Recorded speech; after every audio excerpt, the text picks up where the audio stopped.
Dave and I doing a countdown from 20 up to 1. And we are through 15. We're on to 14 now, Dave. So we've named our first 6.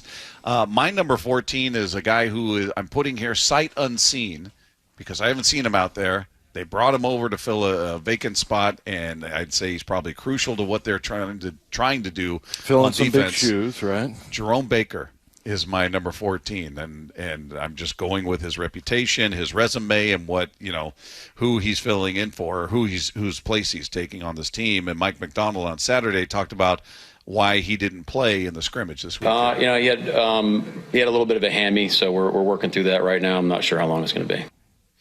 I hope they're just erring on the side of caution, going, hey, if it were a game, he could play, but for a scrimmage, there's no point in pushing. I hope it's one of those type of things. Yeah. Well, and like I said, I mean, of the 2 linebackers, he's the one with the most stats, the most experience. So it's it's funny. The Dolphins, the team I watched the least last year. Mm-hmm. So when he came over here, I was like, who? But if you look at his stats, he's played a lot of games, and he pretty much is a proven player. So I think they would, like you said, err on the side of not having him out there during the preseason if he's even a little bit nicked up. One more on him, and then we'll move on to your number 14. This is from Adam Dirty on the development of the linebackers with Baker and Dodson missing time. I think it's coming together well. You think you can't discount the reps that T-Dot and Jerome missed.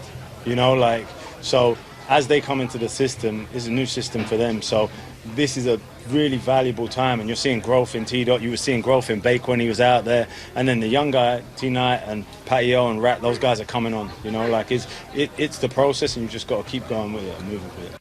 What was he calling Dodson? Tyrell? No, it was T-Dod. T-Dod? T-Dod. T-Dod. Yeah. Look at Mr. Cool over there, Mike. I speak funny also. Names and everything. What do you think about that, DY? Yeah, what's funny is seeing Dodson out there. He looked good. He was the one that delivered the hit on Ken Walker that got everybody irritated. Yeah. So, he flies around, man. He is fast. So, anyway, yeah, I'm excited to see both of those guys because, you've got big shoes to fill. Bobby Wagner at the middle linebacker spot, and then the weak inside linebacker with Jordan Brooks. So, yeah. And that brings me to my number 14, which is the other linebacker, Tyrell Dodson, or T-Dod, as the cool kids call him. But, yeah, I mean, he, like I said, he just has been flying around. I watched him run those sprints they were doing up the berm there. Yeah.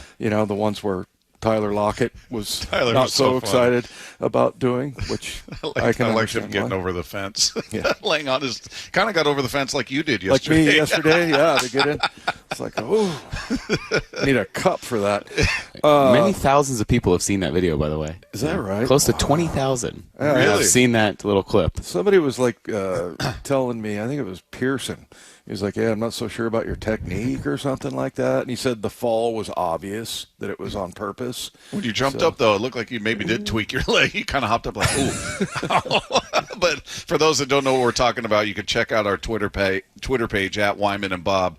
Little demonstration video of Dave hitting the blocking sled, and I was trying to inspire him by standing on the sled and yelling at him. Yeah, I made him put his hat on backwards. Then, you needed a whistle. That's right. There's no question about it. But check out the video. It's on our Twitter page at Wyman and Bob. But it's the guy who is in shape getting the guy who is out of shape into shape. That's right. So that's what right. it is. But, yeah, I like Tyrell Dodson, but he is very – I don't want to say very, but he's unproven. He's an unproven commodity. But, and I think these two guys are very important to the success of that defense, the two inside backers. And Mike McDonald is basically a linebacker guy. Yeah. That's really like his one position of expertise.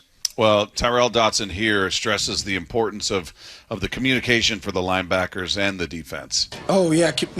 That's crazy. Communication is why you guys are here right now. This is why some of y'all are married. You know what I'm saying? Communication is the first thing of everything. So I think communication is huge. And it's not only verbal communications, also physical communication too.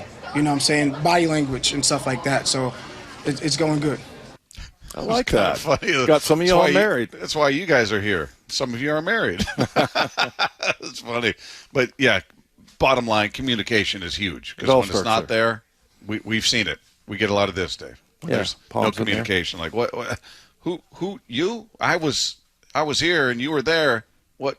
We saw so much of that. You know what? I've seen one so far, one time, and I think saw it yesterday.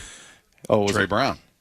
Oh, yeah. After all the dust-ups, he got burned on a play, and I think it might have been Bobo. I can't remember who it was, but the second that person caught the touchdown, he turned around to the sideline, palms up in the air. I don't know what he was saying, but it was that exact. What? I did this. What was I supposed to? He did that, or who knows what he was saying? But the palms were up in the air. Well, I saw it in a walkthrough, so it was less necessary. But yeah, it was an outside backer and an inside backer. I think it was like Radigan and Maffei or something like that. But you've seen him work things out, but there's not been a lot of that. Yeah, we haven't seen a lot of screw ups. So that's definitely the big part of it. I like hearing from Tyrell Dodson there. Yeah, he's got some energy in his speaking. Yes, he does.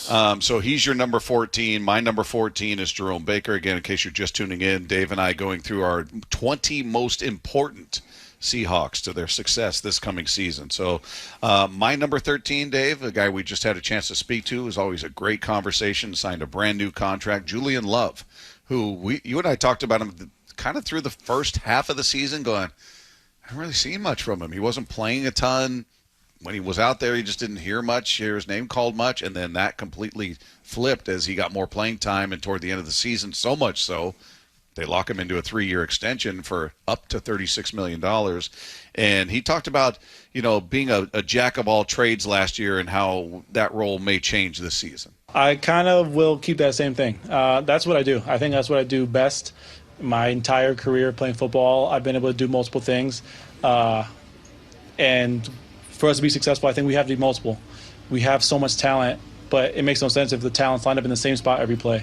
And so we're moving guys around. We're going to be, especially on defense, really fluid in that. And what that takes is a higher responsibility for guys to learn more things. Not just learn inside slot. You got to learn corner. Safety's got to learn the slot, outside linebacker stuff. If you look at what the Ravens were doing defensively last year, guys were everywhere. And that's what we need to get to, and we have the ability, which is so exciting. That's a guy who could probably coach if he wants to when his career is over, right? Just the way he communicates. Yeah. We heard Tyrell Dodson, communication. Mm-hmm. That's the key. But no, he sounds like a guy who's just mentally invested in the game and the aspect. He just sounds like a coach.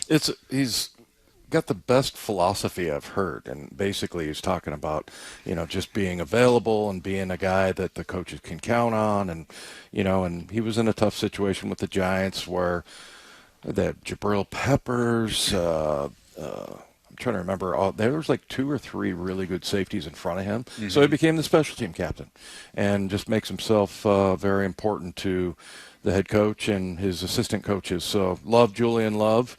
Might hear from me talking about him a little bit later, but he's a great interview, but also just you can tell he's not going to have a problem with the communication. Okay, so he's my number 13. Who's yours? My number 13 is Charles Cross. And, we talked a lot about this. I know that Big Ray Roberts was on with Bump and Stacy today earlier, talking about a little bit about, Charles Cross being a guy that really needs to step up and be that guy, like step into your own. You're a top 10 pick. Yeah. So, sorry. There's lots of pressure there.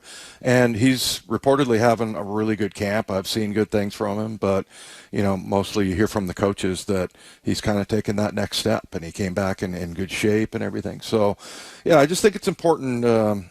It's one of those position groups, kind of like linebacker, and that's what we're talking about here, you and I, and those two position groups we talked about yesterday, that probably the most concerning or biggest question mark, I guess. So, yeah, I think it's really important for him to step up and have that good year. I thought he looked really good his rookie year. Yeah. Really good. And then, maybe I was just counting it, because he's a rookie, and then maybe last year too much expectation, but, it was just kind of a step. We saw him give up a few more sacks than I would have liked, and there was a couple times I didn't see him driving guys off the ball, but, good, solid guy that you could count on, but he needs to be like a Pro Bowler. Quickly, before we hit the break here, Mike McDonald explains why he admires Charles Cross so much. I got a lot of respect for Charles Cross, man. The guy works his absolute tail off.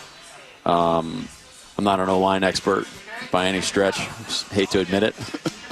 But watching him play and his consistency, and then from our offensive coaches, I think he's taken a step fundamentally. I think he's in a really good spot. So I'm excited about Charles. I'm excited for him. Yeah. That's good to hear. It's a crucial position, right-handed quarterback. Left tackle is. Yep. That's your blind side, so that's huge. If he's turns into that presence they think he can be.